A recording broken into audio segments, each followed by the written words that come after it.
Thank you very much, guys. Yes, I am joined here by Zven and Mithy, the former best bot lane in the West. I'm going to ask about that in just a moment or two. Zven, player of the series, congratulations on Ezreal. What a time to be alive, is that right? What do you mean by former? What is that supposed to mean? We've been talking a lot about Zven and Mithy and how you guys used to really just dominate absolutely everybody. And something that we've noticed, besides Mithy dying a whole lot more in recent weeks, you guys aren't dominating EU as much anymore. Why do you think that is, Zven? I think it's hard to win nowadays. When people get better, it's hard to stomp or be really far ahead because of the meta is also very anti-win meta, I think. But yeah, I agree with you that I think I don't feel as dominant anymore or as playmaking as I did before. I feel like the champs right now is not really my kind of style, and neither is for him. There's no more Kalista, no more Alistar, no more champs with purpose, right? It's just pick Varus if you can, pick Jhin if you can't, pick Ezreal if you can. You know, yeah. But I agree with you there.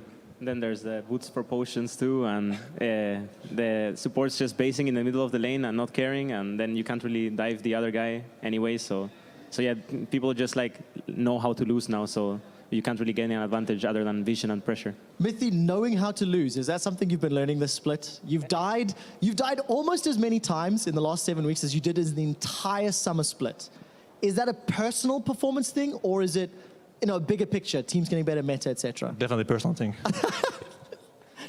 Yes. Okay, well, there we go. It's so just to go further on that, usually when especially on Spring Split, I mean, I haven't really played many Spring Splits, right? But usually what I tend to do is I just tend to focus on the macro part of things and not really think about myself individually and just hope things get better through practice and through consistency. So yeah, hopefully by playoffs, I'm showing that I can get better and better. And how do you guys get better? Now, this is not personally. How does G2 get better when, as an organization, the org hasn't been defeated, on the EU LCS stage in nearly a year? You guys are again still undefeated. So Zven, where do you learn? How do you improve when you are the top dog?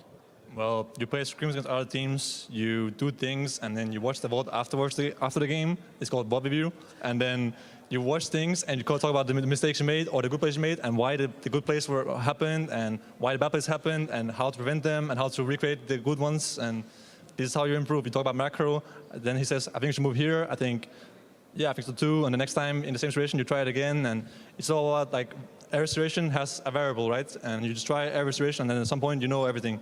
And that's when you're the best team. But yeah, it's much harder to get better. If you want to compete with teams that are for example, when we went to IEM, it was the teams were just ahead in terms of how they thought about the game. It wasn't really individually. It's just macro-wise, maybe individually, but macro-wise they were much, much better. So there's so many things that maybe you don't think about, and the teams you play in your region don't really think about either. So you don't really get stuck, but you just go in different paths that maybe are not the right paths. And then when you play against a team that has the right way of playing, or the best way of playing at that time, then you have to catch up to them, and then you can even be better than them, But yeah, that's kind of the issue a bit. It makes it difficult. You guys have mentioned, scrimming, and we've seen now Splice, probably one of their best performances all splits, a team that's been struggling. I'm going to look forward to playoffs, right? You guys are locked into playoffs already, defending champions here in EU LCS.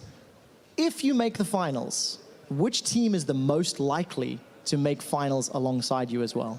I think H2K for sure. That's also why I hope Unicorns loses today, because I would rather play against Unicorns in playoffs than H2K. I mean, in finals is a different thing, but I definitely think that H2K is the strongest team. We play against both in scrims and on stage. I think they're really good. They have the macro department down, and they have good players in every role as well. So they don't have a clear weakness or anything. So they're the best team. We haven't really practiced much or played much against Misfits though, so it's hard to say if Misfits is better or worse than H2K.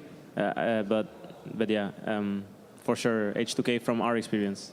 All right, so H2K from your experience. We'll see Misfits play H2K tomorrow, so maybe we can answer one of those questions. Guys, congratulations on the win. Congratulations on being undefeated again.